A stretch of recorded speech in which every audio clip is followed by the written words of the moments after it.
This podcast is brought to you by the School of Advanced Study, University of London. Merci beaucoup Emmanuel. Donc avant de commencer, je souhaite vous remercier, en particulier Emmanuel Deschamps et Fabrice Ben-Simon, de cette belle invitation. Et mes remerciements s'étendent à vous tous aussi ici ce soir. Et tout particulièrement à Julien Vincent, qui a accepté d'être mon discutant et dont je vois qu'il vient d'acheter les 3 volumes. Donc je le remercie encore plus particulièrement, parce qu'étant donné le coût, j'espère que c'est l'université. Je sais pas acheter les Ils ont été envoyés ? Non. Si, ça fait censure. Ah, formidable. Je l'apprends ce soir. Très bien. Donc cette invitation me donne l'occasion de revenir sur un sujet sur lequel je travaille depuis presque 5 ans maintenant, à savoir The Metaphysical Society. C'est une société savante très discrète et dont les membres, tous d'éminents victoriens, s'interrogeaient sur la condition humaine et la façon de croire, vaste sujet s'il en est. Alors je vais vous faire passer, je pense qu'il devrait lancer les membres, en fait, juste que vous puissiez les avoir un peu sous les yeux, parce que sinon on a tendance à oublier. Alors, les 3 volumes qui viennent de paraître chez Oxford University Press le mois dernier sont à la fois un aboutissement et un début. Un aboutissement car les travaux des membres de la société sont enfin disponibles en un seul corpus, et un début car il reste tant à faire pour les comprendre complètement. Et ça, j'en ai bien conscience. L'existence de la vie de la société métaphysique fut brève. Voilà. 11 ans à peine, et puisque les membres décidèrent d'un commun accord et à l'issue d'un vote de la dissoudre en novembre 1880. Je reviendrai sur les raisons de cette dissolution dans ma 3e partie. J'ai découvert l'existence de la société il y a longtemps maintenant, en rédigeant ma thèse consacrée à la théorie politique et constitutionnelle du journaliste et constitutionnaliste victorien Walter Bagehot. Assez bel homme. Vous ne le voyez pas, mais il avait les cheveux roux. Walter Bagehot, en fait, fut un membre assez actif de la société métaphysique.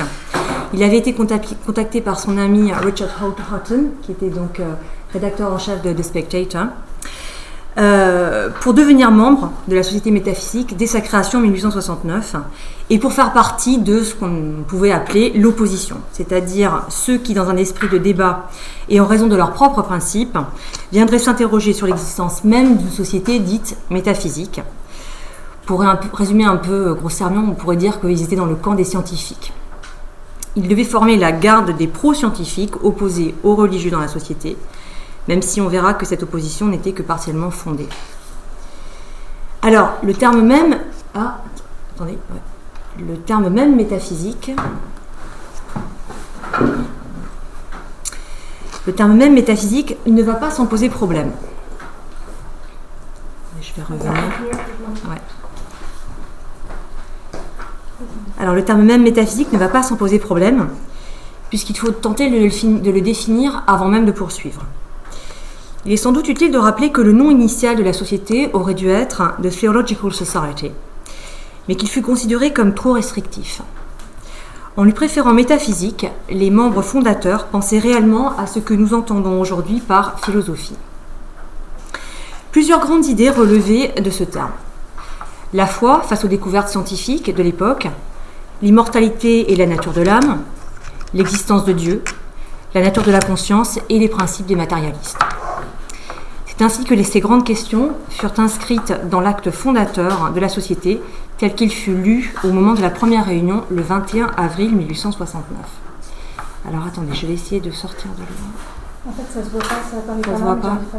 D'accord, attends. Alors, il s'agissait, pour les membres, avant tout de réfléchir sur l'homme, sur son devenir après la mort, sur l'existence ou non d'un Dieu, mais surtout sur la façon de croire, voire sur la nécessité ou non de croire dans un monde qui se transformait. Quelques titres de conférences, que je vous livre ici, permettent de comprendre l'ambition. Donc, par exemple, On the Theory of the Soul, What is Death, The Nature and Authority of Miracle, The Argument for a Future Life, Hospitals for Incurables Considered from a Moral Point of View, ou Double Truth. D'autres sont plus amusants, comme par exemple Has a Frog a Soul, par exemple. C'était ce type de question. Au moment de l'une des conférences les plus importantes, une forme de mise au point 6 ans après la fondation de la société, le cardinal Newman résuma en ces termes ce que métaphysique pouvait entendre. The society was avowedly founded with a view to bring together the most various and even opposite schools of metaphysical thought, that is to say, the old and the new, the scholastic and the modern family of metaphysicians, who have multiplied and ramified into endless variations. All, however, may be reduced to two ultimate schools, namely to those who take their point of departure from the intuitions of the reason, and to those who take their point of departure from the reports of sense. Dès lors, évoquer les travaux de cette société bien singulière signifie de comprendre les travaux des intuitionnistes et celui des empiristes, mais aussi, sur un autre plan, ceux des déterministes et des défenseurs du libre arbitre. Il faut d'emblée rappeler que la seconde moitié du siècle victorien fut marquée par les découvertes de Darwin, publiées après 1859, et par la remise en question par certains scientifiques du fait religieux. Si la généalogie de l'homme pouvait être en partie retracée et l'évolution humaine pouvait se percevoir par l'adaptation des espèces, comment dans ce cadre faire perdurer un idéal religieux qui enseignait que l'homme était avant tout une créature divine? Cette tension entre deux visions de l'homme et la difficulté de les réconcilier était au cœur des préoccupations des victoriens qui perdaient là une forme de base religieuse sur laquelle asseoir une forme de pouvoir. La société victorienne se transformait également avec la révolution industrielle et l'extension du droit de vote donné progressivement au peuple, qui remettait en question la vision traditionnelle du politique. Les élites perdaient une partie du pouvoir qu'elles avaient pu exercer religieusement, politiquement et socialement, des décennies durant, ce qui le remettait en question. On vient de le voir, le principal objectif des métaphysiciens était de débattre, en belle harmonie mais discrètement, car toutes ces questions philosophiques, religieuses et scientifiques étaient propres finalement à soulever la mésentente entre des âmes d'obédience différentes, à un moment où la société était traversée par des courants de pensée très nombreux et où chacun se cherchait de nouveau un rôle. Les membres de la société, donc vous en avez la liste ici, mais c'était lisible en fait, je préfère, en principe votre liste est plus claire, donc des intellectuels, des hommes politiques, des philosophes, des poètes, des ecclésiastiques, étaient tous des acteurs connus du siècle victorien. Le Premier ministre William Gladstone et le scientifique Huxley n'en furent que les plus célèbres. La liste incite à s'interroger sur cet aéropage de personnages, membres de différentes confessions, ainsi que des athées. Seuls 4 membres sur ces 62 ne figurent pas dans l'ouvrage de référence qu'est le Oxford Dictionary of National Biographies. Il s'agissait d'une élite très consciente de son rôle dans la société victorienne et qui avait encore le temps de s'adonner à un passe-temps comme celui de réfléchir aux questions fondamentales de l'homme, et ce pour le bien de la société. Ces hommes voyaient également que le rôle qu'ils avaient pu jouer en tant qu'élite, politique et religieuse en particulier, était remis en question, comme je viens de le dire un peu avant. Dès lors, il ne faut pas s'y tromper, il s'agissait aussi d'une entreprise de sauvetage de leur propre classe. 11 ans durant, ces hommes se retrouvèrent régulièrement, 9 fois par an, à l'époque, au moment où en fait le Parlement siégeait, pour évoquer ces questions. De ces débats, il ne reste que quelques instantanés dans la correspondance de certains et dans un article publié par l'un des membres, mais cette discrétion était voulue, car elle devait encourager l'échange, alors que les questions traitées auraient pu choquer, et restaient problématiques et restèrent problématiques pour certains. Traiter de l'existence même de l'âme en face d'un cardinal catholique avec des athées et des agnostiques présents n'était pas chose facile et aurait pu mener le cardinal à des ennuis très sérieux avec sa hiérarchie. De leurs travaux, 95 communications furent produites, nous donnant à voir une société savante en proie au bouleversement de la période. De ces 95 communications, j'en ai retrouvé 91, et c'est le contenu de ces papers, je préfère le terme en anglais que communication finalement, que je compte revenir aujourd'hui. Ainsi, grâce à ce corpus, ce que je souhaite vous présenter aujourd'hui, c'est davantage les objectifs fixés par la société et la méthodologie adoptée, qui fera l'objet de ma première partie. Ma deuxième partie sera consacrée aux difficultés rencontrées par les membres face aux objectifs fixés. Et ma troisième partie reviendra sur la dissolution de la société. Dans les 2 premières parties, je reviendrai sur des conférences clés qui ont tenté d'orienter les débats de la société et qui ont eu une incidence sur son devenir. Ma problématique repose sur l'idée que les questions capitales soulevées par les membres, en particulier celles posées sur l'existence de Dieu ou d'une forme de Dieu, sont indissociables de la période dans laquelle elles virent le jour. Les dates 1869, 1880 qui bornent l'existence de la société sont celles de la maturation des idées de la filiation de l'homme. Les questions que se posaient les membres de la société n'étaient que la conséquence des interrogations de l'époque, et la publication des travaux de Darwin sur The Origin of Species en 1859 n'est qu'un jalon dans un ciel qui vit nombre de scientifiques, dont le français Lamarck ne fut pas des moindres, remettre en question l'existence divine de l'homme. Dire cela n'est pas en soi très remarquable. Ce qu'il est davantage, en revanche, c'est que la dissolution de la société se fit d'un commun accord en 1880, parce que, selon la notice de dissolution, les thèmes abordés sur ces questions auraient été épuisés et la société aurait contribué à trouver ce fondement unifiant aux très nombreuses idées de l'époque concernant la nature de l'homme. Ainsi, il faut étudier les conférences non pas pour constater, comme l'affirmaient audacieusement les membres, que le sujet avait été épuisé, mais pour comprendre que leurs méthodes pour aborder ces questions et les conclusions qui en ont été tirées ont mené à certains résultats, mais également à une forme d'épuisement des métaphysiciens et au tarissement des idées. Enfin, ce que la lecture de ces conférences nous révèle est bien que l'opposition entre scientifiques et religieux, ou pour le dire autrement, entre empiristes et intuitionnistes, n'est plus fondée, et qu'il faut regarder la seconde moitié du XIXe siècle d'une nouvelle façon, pour donner toute sa place au lien entre scientifiques et religieux, et la façon dont ce lien s'est façonné pour donner naissance à diverses branches du savoir à la fin du siècle victorien. Je reviendrai en conclusion sur ce point essentiel. Alors, ma première partie, les objectifs et la méthodologie adoptée. Alors, revenons à la création même de la société. Dès la fin des années 1860, c'est à cette période que quelques penseurs, au premier rang desquels il faut citer le poète Alfred Lord Tennyson et James Knowles, qui était un architecte assez connu, mais surtout pour nous, il est sans doute pour vous connu comme rédacteur en chef de The Contemporary Review, puis ensuite The 9th Century. Donc tous deux, puisque James Knowles fut l'architecte de la maison de Tennyson, ils se retrouvèrent régulièrement, et une idée germa, qui fut celle en fait de pouvoir créer une société au sein de laquelle ils pourraient discuter de ces questions, donc de ces questions relevant de la science et de la foi. Auparavant, certains des membres, dont Tennyson précisément, alors qu'ils étaient jeunes étudiants à Cambridge dans les années 1820, avaient déjà été à l'origine de la création de la Cambridge Conversazioni Society, plus connue sous le nom de The Cambridge Apostles. Ce club d'échange d'idées, qui acquéra une certaine renommée, se rassemblait toutes les semaines pour tenter de trouver une voie médiane à l'antagonisme grandissant qui se creusait peu à peu, à leurs yeux, entre les enseignements de la religion et ceux de la science.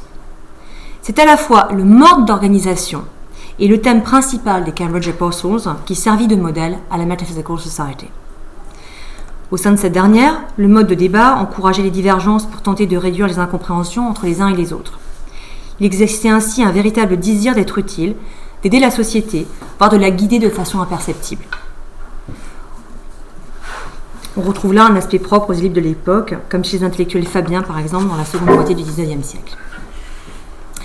Il fut rapidement fixé plusieurs règles de fonctionnement pour la société métaphysique, celle de la tolérance dans les débats, du refus de toute accusation personnelle et du secret des discussions. Les 26 membres fondateurs virent rapidement leur rang grossir jusqu'à atteindre le nombre de 62. Certains, comme Walter Bagehot ou le mathématicien Clifford, moururent au cours des 11 années et 7 mois de vie de la société. Mais dans l'ensemble, les effectifs restèrent stables. L'assiduité des membres était quant à elle assez variable puisqu'en moyenne, 15 membres assistaient aux réunions mensuelles. Le cérémonial demeura pratiquement immuable. Tous les mois, les membres se retrouvaient pour dîner à 18h30 avant d'entamer la soirée discours suivie d'un débat à 20h30. Un président de séance était nommé pour l'année, chargé de mener les débats aussi bien que de s'assurer du bon enregistrement dans le registre des délibérations des informations relatives à chaque séance. Chaque intervention recelait une question, soit directement dans le titre, soit en conclusion, qui servait de substrat à la discussion. À la fin de chaque séance, tous les membres présents s'efforçaient, si tant est que cela fût possible, de s'accorder pour apporter une réponse à la question posée. Comme l'indique Alan Willett Brown dans le seul ouvrage consacré à la société métaphysique, qui date de 1947, les communications les plus intéressantes se répondaient comme en écho. un sujet conduisant à une réponse, celle-ci conduisant à une autre, et ainsi de suite. C'est pourquoi, écrit Brown, in this sense, the history of the society is a long unfolding of one argument, constantly elaborated, modified, or redirected, an argument which can perhaps be stated as, what must a man believe? What may or can a man believe? Not only about God and reality, but about his own nature. In the presumption of these high themes lie both the accomplishment and the interest of the society. Assez rapidement, dès la troisième intervention du 17 novembre 1869, il fut décidé d'imprimer de façon privée et uniquement pour les membres les communications et de les envoyer avant la rencontre mensuelle afin de préparer les débats. Les membres ne pouvant pas assister à la séance pouvaient envoyer des questions écrites qui seraient présentées par le secrétaire. Ces papers étaient toujours présentés de la même façon. Je vous ai refait un exemple en fait que j'ai collé et copié. Donc en fait, ils étaient tous pliés, envoyés aux membres, et ils avaient tous cette forme. Donc là par exemple, là, il n'y avait pas le nom de la personne, il y avait généralement le titre et la date, mais le nom était gardé secret, bien sûr. Et généralement à la fin, toujours une petite note expliquant en fait que ceux qui ne pouvaient pas y assister pouvaient envoyer des questions, et à la fin en fait généralement le lieu où ils allaient se retrouver pour dîner. Donc une partie de ces papiers, enfin la grande majorité de ces papiers ont été brûlés généralement, ou bien jetés. C'est pour ça que les retrouver fut si difficile. Même si en fait la Bodleienne en avait 85, mais 85 pas dans un très bon état. Alors assez rapidement, dès la troisième intervention, donc ça je vous l'ai dit, je reviens en arrière, donc tous, au sein de la Metaphysical Society, étaient convaincus que leur débat avait vocation à trouver des solutions aux grands changements auxquels leur société avait été soumise. Pour ne citer que cela, les évolutions politiques, les prémices de l'émancipation de la femme avec des ouvrages comme celui de John Stuart Mill, le triomphe du laisser-faire en économie, et par extension l'enrichissement d'une nouvelle classe, la bourgeoisie. L'appréhension et l'optimisme face aux avancées technologiques qui vinrent transformer le mode de vie des Victoriens, et enfin, surtout pour eux le plus important, le début de la sécularisation de la société. Conscients que la majorité de la nation ne mesurait pas les enjeux posés par ces changements, les intellectuels de la société avaient quant à eux et pour la nation la conscience aiguë de se trouver soumis à des forces qui les dépassaient, mais qu'ils tentaient maladroitement de contrôler, voire pour certains, en particulier les religieux, d'infléchir. Dans ce sens, la volonté des membres de trouver un lien entre science, politique et éthique est empreinte de bon sens, on peut dire d'humanisme, comme si ne pouvant se raccrocher à rien d'autre qu'à leurs convictions profondes, ces hommes tentaient d'enrayer la spirale d'une évolution qui, dans sa route, oubliait l'essentiel, la vertu et, dans une certaine mesure, la foi. Brown déclare, je le cite, que les membres faisaient partie d'un groupe privilégié et qu'ils en avaient conscience. Rarement dans l'histoire, les intellectuels n'ont assumé les responsabilités qui vont de pair avec leurs privilèges de façon plus sérieuse. Fin de citation. Déjà pourtant, on peut dire quelque part que ces membres appartenaient au passé, cet âge d'or victorien où le débat, y compris celui qui ne débouchait sur rien de tangible, était bien plus important que l'austérité des certitudes établies par les faits. Compris sous cet angle, les 95 conférences prononcées par les membres dévoilent un aspect nouveau, souvent très personnel de leurs auteurs, puisque ces derniers s'expriment sur des sujets ayant trait à leurs croyances profondes. C'est comme ça que j'ai découvert un autre budget, par exemple. Le budget des papiers de la Société métaphysique n'est pas du tout celui de ses travaux. On découvre un auteur un peu à part, qui revient sur sa foi en particulier. Donc, on l'a dit, une grande partie des conférences données recherchaient les bases d'un système éthique scientifique, alors même que le terme métaphysique est rejeté par les positivistes, en particulier les positivistes kantiens. Un membre en particulier en était l'ardent avocat, qui était Frederick Harrison.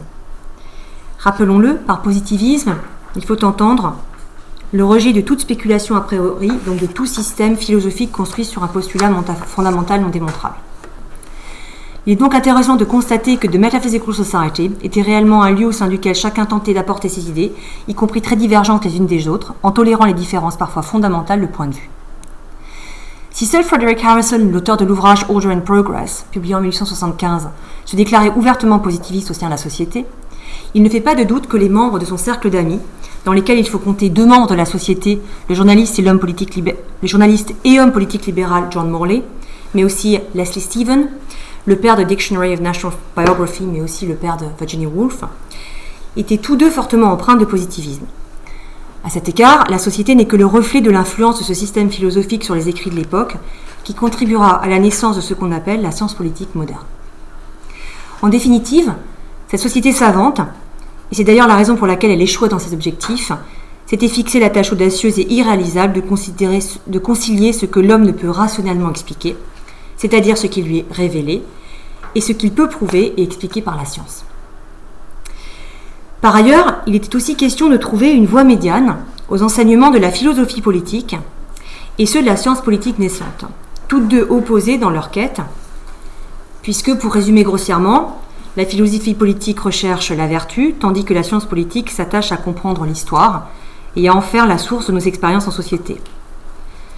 La première, je dirais, recherche le pourquoi, l'autre le comment de notre vie en société, et d'une certaine façon, le comment de la science politique finit par exclure, voire abolir le pourquoi de la philosophie politique classique. On le voit, il s'agissait d'une difficulté théorique trop profonde entre les membres pour qu'une réponse définitive y soit apportée. Cette tension, à l'œuvre au sein de la société, n'était que le reflet des changements à venir.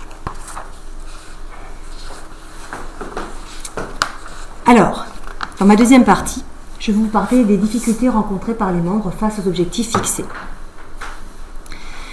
Les obstacles rencontrés durant les 11 années d'existence furent nombreux, en particulier parce que la méthode adoptée pour la présentation des interventions et pour les discussions afférentes relevait davantage du consensus que d'une méthode scientifique rigoureuse à proprement parler. Cependant, comme l'a identifié Alan Willett Brown dans son ouvrage, on peut distinguer 3 périodes dans la vie de la société métaphysique qui correspondent respectivement à son développement, première période, à son accomplissement, deuxième période, et à sa décomposition, troisième période. Donc 1869-73, puis 73-78, puis 78-80. La fin de la première période, donc 1873, que l'on pourrait qualifier d'une période de mise en place, fut marquée par une remise au point par le président de séance de l'année 1873, le cardinal Manning, qui présenta le 10 juin 1873 une communication dont le titre à lui seul explicite le propos. A diagnosis and a prescription. Il faut ici signaler que le cardinal avait été l'un des grands artisans du Concile du Vatican de 1870, qui avait statué sur le dogme de l'infaillibilité papale. À ses yeux, la société métaphysique devait rapidement réformer son mode de fonctionnement par peur de stagner et s'accorder sur 3 points. Premièrement, la mise en place d'une terminologie commune à tous les membres sur des termes tels que matière, Dieu, liberté, âme, immortalité de l'âme, etc. Il est à peine utile de mentionner combien cela a été irréalisable au sein d'une assemblée si hétéroclite. C'était absolument impossible. Deuxièmement, l'adoption d'une méthode commune. Et dernièrement, l'assurance que chaque intervention défendrait une véritable thèse dont la problématique serait contenue dans le titre. C'est pour ça que finalement les titres de la seconde période changent. On le voit, Manning cherchait à imprimer une direction nouvelle à la société savante. Direction dont le but était de tenter d'harmoniser le mode rédactionnel des interventions et surtout de chercher à faire de plus en plus usage des conclusions tirées au terme de chaque débat. Ce dont le cardinal Manning n'avait pas conscience, et je m'interroge parfois, je me dis, ou peut-être en avait-il justement conscience, c'est que ces propositions viendraient limiter la spontanéité de certains débats, voire dans une certaine mesure de tuer les échanges eux-mêmes en réduisant la marge de raisonnement par les définitions imposées sur les termes.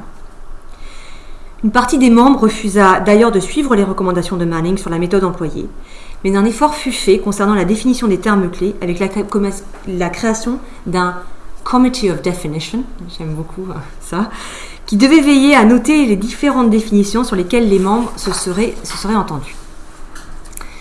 Alors je dois vous dire qu'aucune trace écrite malheureusement n'a été retrouvée de ce travail, à part un feuillet dans le registre des délibérations de Minute Book, qui fait mention du comité, mais dont la suite a disparu. Et ma déception fut d'autant plus grande que finalement, je suis absolument certaine que les pages ont été arrachées. et sans doute brûlés. Donc, on retrouve, les membres font mention de ce Committee of Definition plusieurs fois. Et donc peut-être qu'un jour, comme Dominic Mook, peut-être que ce sera retrouvé, mais j'en doute. Je pense que c'était trop dangereux pour les membres. Alors sans doute n'ont-ils pas voulu laisser ces définitions apparaître au grand jour, et on comprend pourquoi face à des termes aussi problématiques à définir, et pour la réputation de certains d'entre eux. Toute la seconde partie fut largement dominée par cette nouvelle organisation, et c'est de 73 à 78 que les interventions les plus riches eurent lieu, bizarrement. L'attention des membres se consacra sur des points beaucoup plus précis et moins sujets à polémique que ceux de la première période. Par exemple, Clifford, un ancien membre des Cambridge Apostles, traita de « The Scientific Basis of Morals », alors que l'homme de loi, Fitzjames Stephen, le frère de Leslie Stephen et l'oncle de Virginia Woolf, choisit « The Effect of a Decline of Religious Belief on Morality » et fut suivi par plusieurs membres qui décidèrent de poursuivre cette idée. Frederick Harrison et le cardinal Manning, tous deux étudièrent l'un après l'autre le même thème de l'immortalité de l'âme dans The Soul Before and After Death, alors que l'un était positiviste et l'autre était un cardinal catholique. Pourtant, peu à peu, The Metaphysical Society s'essouffla, car à trop vouloir appliquer les conseils de Manning, le champ de recherche se réduisit à sa plus stricte dénomination, c'est-à-dire aux fondamentaux tels que la foi, la résurrection ou encore la connaissance, ainsi que tous les grands thèmes sur lesquels il était pratiquement impossible aux membres de trouver un terrain d'entente. Dès lors, l'intervention de Manning, si elle redonna au départ une véritable direction à la société savante, elle finit par sonner le glas de la déchéance de la société, on peut le dire. Parce que c'est dans le pluralisme des idées, voire dans l'amateurisme des débats au départ, que résidait la force de la société. Et c'est en voulant gommer cette source de vitalité que Manning poussait la société à son propre sabordage. Il n'est pas inutile de constater que Manning, qui était dans le camp des non-scientifiques, puisqu'il était un cardinal, donc un catholique, recommandait d'utiliser une méthode fondée sur la raison, qui elle-même finit par abolir les questionnements. C'est un peu très problématique. Et c'est bien cela qui est capital, car tout le problème pour les intuitionnistes était de tenter de trouver une méthode aussi scientifiquement valable que celle des empiristes pour valider ou redonner une légitimité à leur thèse religieuse. Dire cela n'est pas sans poser problème. D'une part, cela sous-entendait que la seule méthode valable pour comprendre les principes premiers de l'être était la méthode scientifique, et d'autre part, que les religieux, ou devrais-je les appeler les intuitionnistes, car certains scientifiques étaient aussi croyants, cherchaient à utiliser les mêmes armes contre leurs ennemis, à savoir les scientifiques qui, eux, remettaient en cause l'existence divine de l'homme. Le vernis d'une société victorienne dite tout en retenue et en tolérance ne pouvait que se craqueler au fur et à mesure des interventions et des incompréhensions. C'est ainsi que la deuxième période s'acheva le 9 avril 1878, avec l'intervention du jeune philosophe Matthew Boulton. Alors vous pouvez peut-être aussi trouver son nom sans le U, parfois. Opportunément intitulé « Has a Metaphysical Society any raison d'être ?»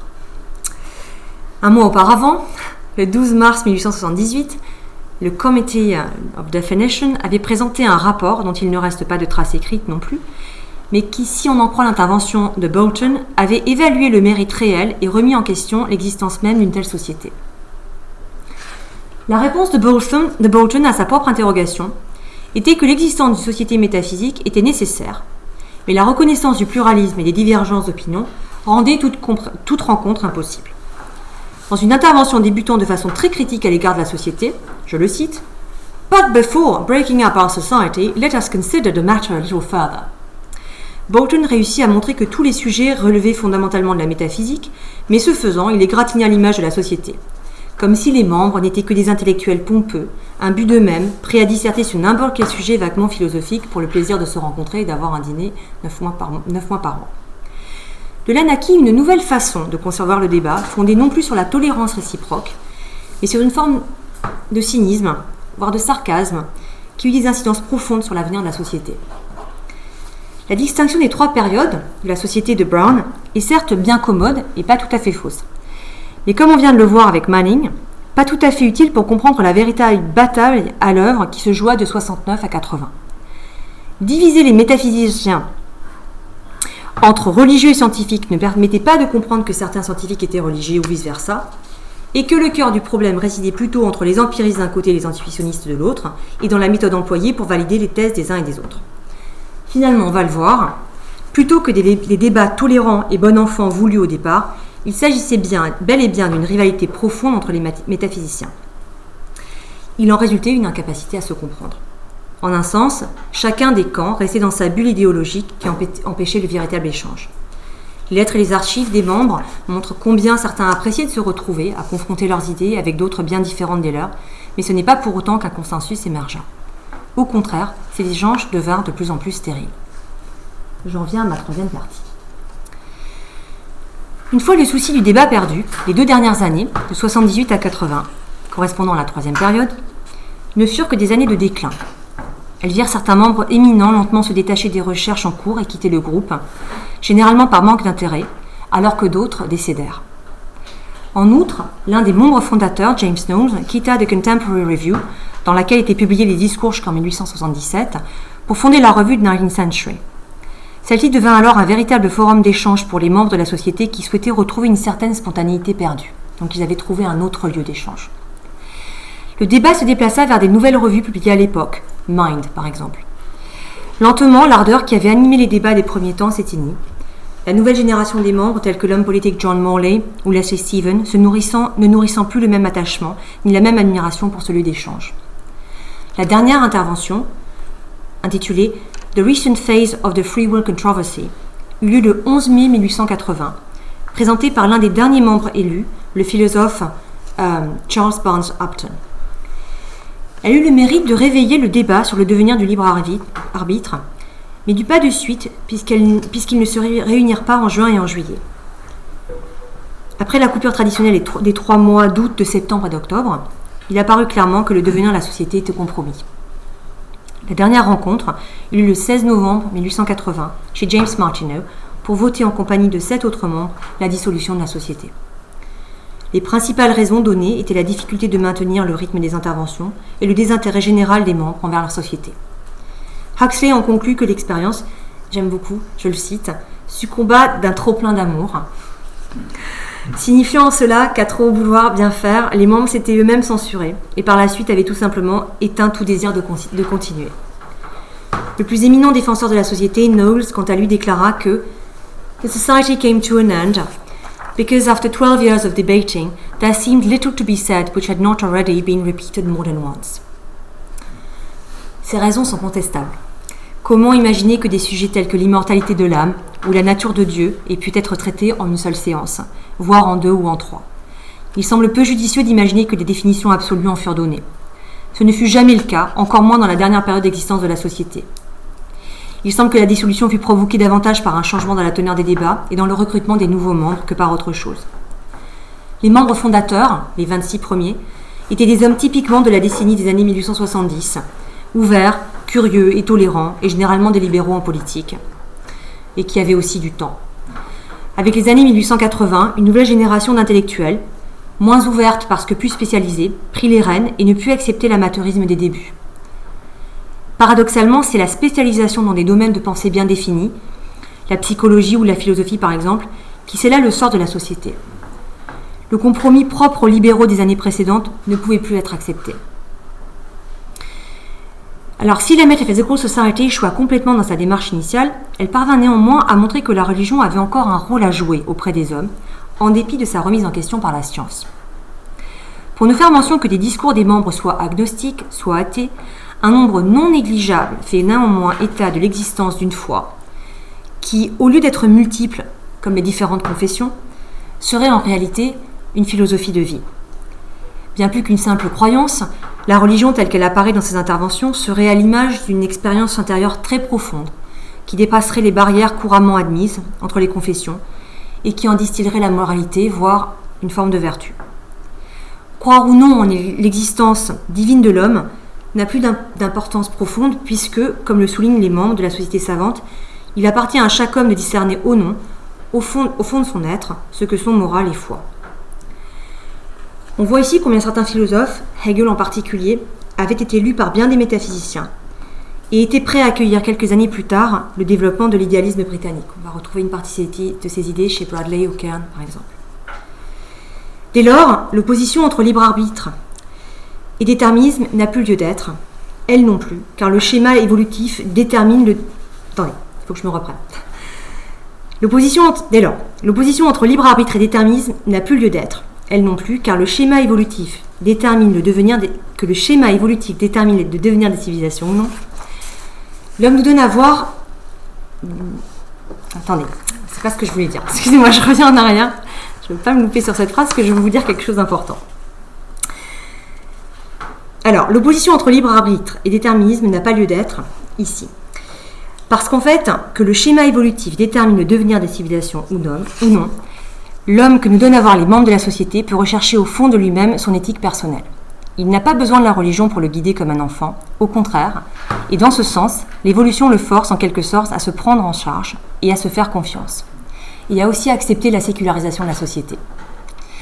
Il apparaît en particulier chez les évolutionnistes de la société, tels Huxley, qu'au lieu de faire de la doctrine de l'évolution une doctrine déterministe, le problème soit renversé, et que ce soit dans l'évolution de l'homme que l'homme découvre qu'il détient un libre arbitre véritable, celui de vivre en adéquation avec sa nature ou pas. Dans ce sens, ce que les hommes de la Metaphysical Society n'ont de cesse de montrer, c'est qu'en dépit des changements auxquels il est soumis, l'homme doit chercher en lui ce qui fait de lui un être moral. Avec les métaphysiciens, on assiste à une forme de renaissance de l'humanisme de la Renaissance. En fait. Brown résume les enseignements de la Metaphysical Society par cette remarque, je le cite, « Même si le libre arbitre n'existe pas, nous devons agir comme s'il existait. En effet, peu importe que nous soyons déterminés ou pas, car c'est de la capacité de chacun à rechercher ce qu'il y a de plus grand en lui que l'on peut tirer les leçons morales de l'avancée de la science. C'est en ce sens que l'expérience et l'intuition, la science et la théologie, la foi et la connaissance se rejoignent maladroitement. Affirmer cela, c'est aussi avancer, comme le souligne encore Brown, que les intuitionnistes triomphèrent des empiristes dans la bataille menée au sein de la société. En effet, les intuitionnistes tentèrent de montrer, paradoxalement, par l'utilisation d'une méthode scientifique, une méthodologie commune à tous, le désir de définition claire, les tentatives de régler le débat autour de certaines propositions clés, que l'homme avait besoin d'une forme d'absolu, que l'on qualifie de Dieu ou d'autre chose. Alors, ma conclusion revient sur la nature de l'échec. Comme évoqué dans l'introduction, et comme je viens d'essayer de le montrer, les 95 conférences retrouvées sont des sources primaires riches à plus d'un titre. Elles viennent donner un instantané de la vie intellectuelle des élites dans les années 1870, qui révèle une fois de plus combien l'ouverture d'esprit et la capacité pour le débat s'imposaient, alors que quelques années plus tard, une telle société ouverte à des questions bien polémiques n'aurait sans doute pas vu le jour de la même façon. La dissociation de la société est la preuve que dans les années 80, les membres n'étaient plus les mêmes et que l'échange dans un esprit de conciliation donnait place à des positions bien plus arrêtées, bien peu à même de faciliter l'échange. Le temps du débat était passé, mais les conférences permettent de se souvenir que des hommes très différents, à un moment précis dans l'histoire victorienne, ont su avec intelligence tenter de trouver une synthèse de leurs idées, pour que si synthèse il pouvait y avoir sur ces questions, ils en soient les artisans. En cela, il reste des exemples à suivre et leurs travaux en portent la trace.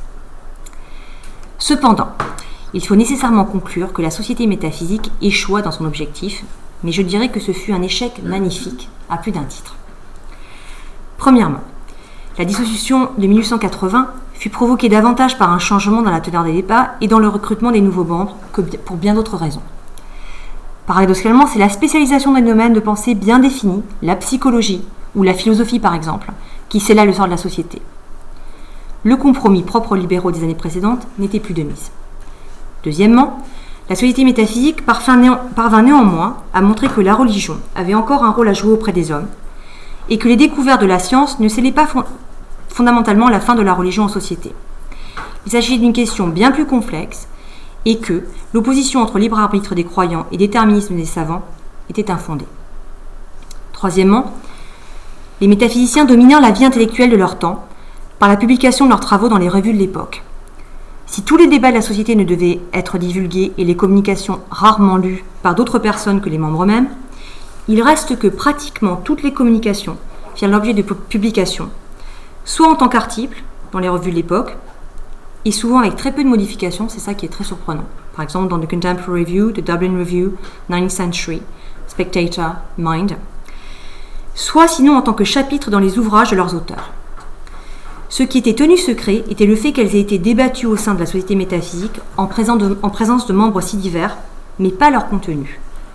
Et c'est bien cela qui reste assez remarquable, car certaines communications sont le reflet des intérêts des membres et de la façon dont chaque communauté intellectuelle œuvra pour s'imposer dans la seconde moitié du XIXe siècle. Quatrièmement, la dernière contribution, négligée car elle se perd souvent dans le contexte de l'époque, reste le rôle que la société eut à jouer dans la mise en place d'une autre façon de traiter les questions philosophiques. En ce sens, les métaphysiciens furent les derniers des grands amateurs éclairés.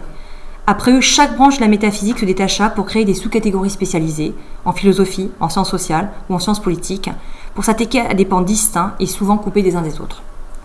Les métaphysiciens, pour certains d'entre eux, restaient encore des intellectuels un peu utopistes, alors que pour d'autres, ils étaient déjà des professionnels de leur domaine. À cheval entre deux mondes, leur entreprise était vouée à l'échec.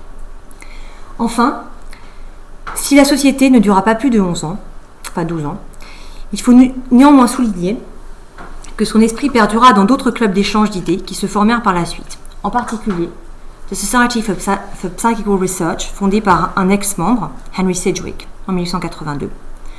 Puis The Synthetic Society, fondée par Arthur Balfour et par le fils de William Ward, qui était en fait l'un des membres de la Société métaphysique. Cette société fut fondée en 1896. Et surtout, la plus célèbre, The Aristotelian Society, fondée par le philosophe Chatwas Hodgson en 1879, et qui lui en fait aussi participa beaucoup à la Société métaphysique. De même, il faut préciser que des revues telles que la revue philosophique Mind et la revue 19th Century ouvrirent leurs pages aux anciens membres pour que les débats se poursuivent. Quoi qu'il en soit, la Société métaphysique mérite une place à part dans la compréhension de l'histoire des idées de la seconde moitié du XIXe siècle. Je vois déjà qu'il faudra bien davantage que 3 volumes de sources primaires pour en exprimer toute la portée en histoire des idées victoriennes. Les communications permettent de réécrire ce qui a été pensé sur une partie de la seconde moitié du XIXe siècle, concernant le thème de la moralité et surtout le lien entre science et foi. Contrairement à ce qu'on peut penser, les religieux ne refusèrent pas les enseignements de la science. Ils tentèrent de s'en approprier les méthodes pour mieux la dompter et garder une forme de domination sur la société. La société reste surtout une société à part, dont les thèmes de recherche nous touchent toujours autant que les victoriens de l'époque. Les enjeux sont certes différents, mais tenter de comprendre comment croire ou pas reste d'actualité. Il s'agit là d'une question fondamentale, proche des grandes questions philosophiques telles que « Comment l'homme doit-il vivre ?» C'est une question qui implique que l'homme qui se la pose s'engage entièrement de toute sa personne. Cela implique également que ce qui relève de la science, de la méthode logico-expérimentale, ne peut venir donner des réponses complètes. Et c'est bien là la force des communications de la société. Ces hommes ont courageusement questionné l'essence de leurs convictions spirituelles ou pas, et les réponses qu'ils donnent, si elles ne peuvent pas s'accorder, nous permettent à nous, lecteurs du XXIe siècle, de nous faire une idée sur notre propre façon de croire. Dans ce sens, et plus que jamais, les interrogations de ces victoriens éclairés restent bien les nôtres, au-delà de la maigre portée politique qu'ils eurent ou de l'échec de leur entreprise. Merci beaucoup.